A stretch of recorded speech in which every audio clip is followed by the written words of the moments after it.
ہمارے گزشتہ یعنی چھٹے سیشن کا اختتامی نقطہ، ان 6 اور 4 یعنی 10 کتب سمیت اہل السنہ اور اہل التشیع نامی دونوں مسلم گروہوں کی دیگر 80 کے قریب کتب کی تدوین کس نے، کب، کہاں، کیسے کی؟ اہل التشیع اور اہل السنہ والجماعہ دونوں ناموں کا تاریخی پس منظر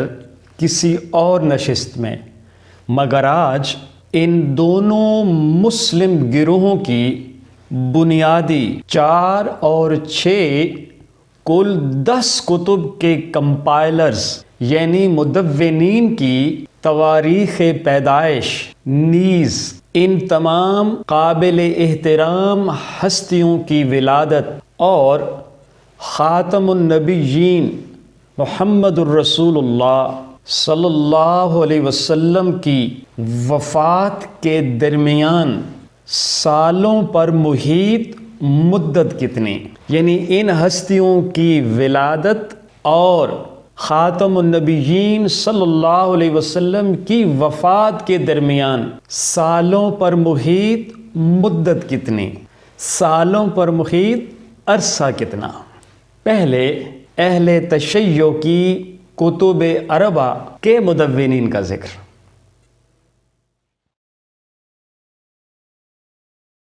سولہ 16,199 روایات اور 3 حصوں اصول، فروع اور روضہ پر مشتمل کتاب الکافی کے مدون محمد بن یعقوب بن اسحاق کلینی رازی محمد رسول اللہ صلی اللہ علیہ وسلم کی وفات کے 239 سال بعد، 239 سال بعد یعنی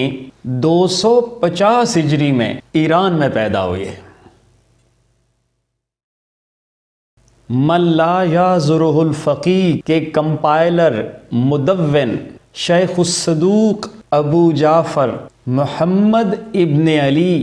ابن بابوی القمی 310 ہجری میں یعنی آپ صلی اللہ علیہ وسلم کی وفات کے 299 سال بعد پیدا ہوئے۔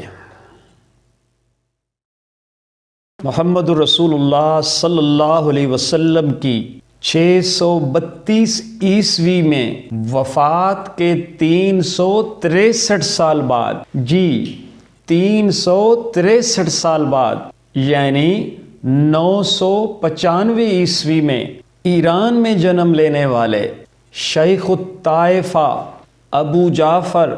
محمد بن حسن طوسی نے کتب اربع میں شامل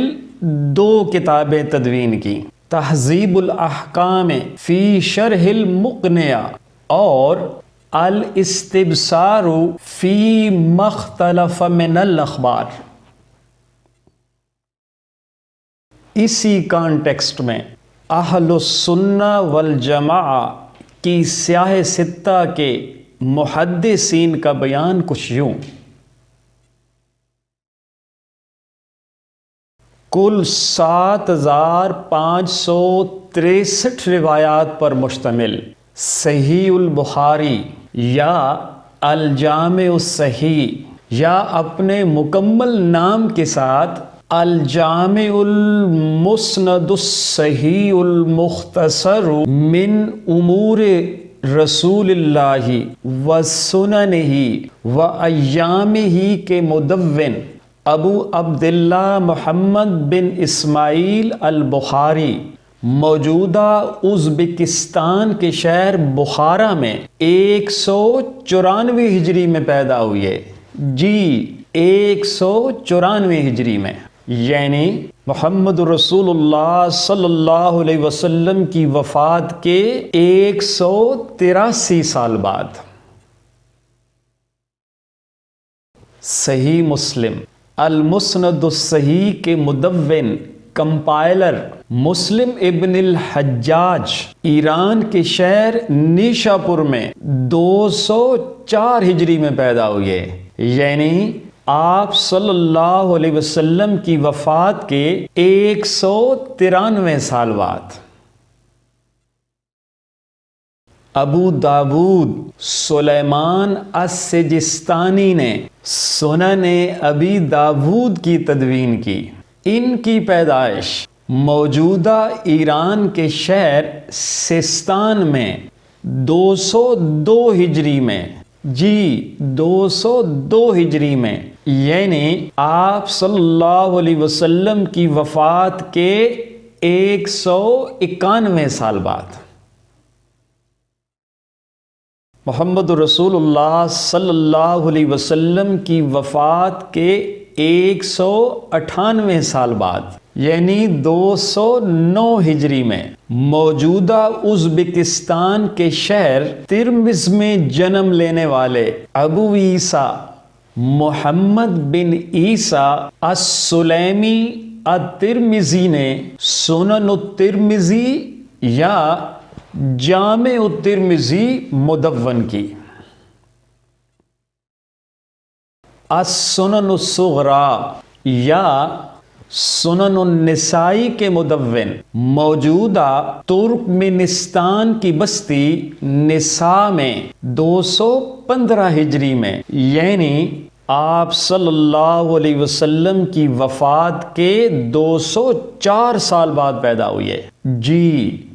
204 سال بعد۔ ابو عبداللہ محمد ابن ماجہ،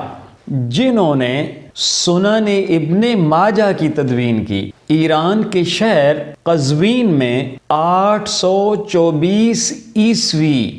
یعنی خاتم النبیین صلی اللہ علیہ وسلم کی وفات کے 192 سال بعد پیدا ہوئی ہے، 192 سال بعد۔ ان تمام 10 کتب کے 9 مدونین کی پیدائش اور خاتم النبیین محمد الرسول اللہ صلی اللہ علیہ وسلم کی وفات کے درمیانی عرصہ کا بلحاظ مدت بالترتیب خلاصہ کچھ یوں: صحیح البخاری کے مدون 183 سال بعد، سنن ابی داود کے مدون 191 سال بعد، سنن ابن ماجہ کے مدون 192 سال بعد، صحیح مسلم کے مدون 193 سال بعد، جامع الترمذی کے مدون 198 سال بعد، سنن النسائی کے مدون 204 سال بعد، کتاب الکافی کے مدون 239 سال بعد، من لا یحضرہ الفقی کے مدون 299 سال بعد، 2 کتابوں تہذیب الاحکام اور الاستبصار کے مدون 363 سال بعد پیدا ہوئی ہے۔ غور طلب بات: ان تمام اصحاب علم نے اپنے تئیں ممکنہ تحقیق، ممکنہ چھان بین کے بعد انسانی معاشرہ میں موجود خاتم النبیین محمد الرسول اللہ صلی اللہ علیہ وسلم سے منسوب کیے جانے والے اقوال، افعال، تقاریر اور تصاویب اپنی کتب میں شامل کیے۔ تحقیق کے بعد، چھان بین کے بعد، ان تمام 10 کتب میں ان کے مدونین نے انتہائی باریک بینی سے تحقیق کرنے کے بعد، چھان بین کرنے کے بعد، آپ صلی اللہ علیہ وسلم سے منسوب کیے جانے والے یہ اقوال، افعال، تقاریر اور تصاویب شامل کیے۔ اس تحقیق اور چھان بین کی ضرورت کیوں پڑی؟ یہ تحقیق اور چھان بین کن اصولوں کی روشنی میں کی گئی؟ اس تحقیق اور چھان بین کی حیثیت کیا؟ اس تحقیق کے دوران یا نتیجتاً، جی تحقیق کے دوران یا نتیجتاً آپ صلی اللہ علیہ وسلم کے اسوہ حسنہ سے منسوب یہ اقوال، افعال، تقاریر اور تصاویب جنہیں عرف عام میں حدیث کہا جاتا ہے کی تقسیم، کیٹیگرائزیشن، جیسے صحیح، حسن، غریب، ضعیف، منکر، متروک، متصل، معلق، مرفوع، مرسل اور دیگر تمام اقسام سے جڑے تمام نکات، بشمول دین اسلام میں ان کا صحیح مقام کیا، اصل حیثیت کیا، یہ سب آنے والی نشستوں میں انشاءاللہ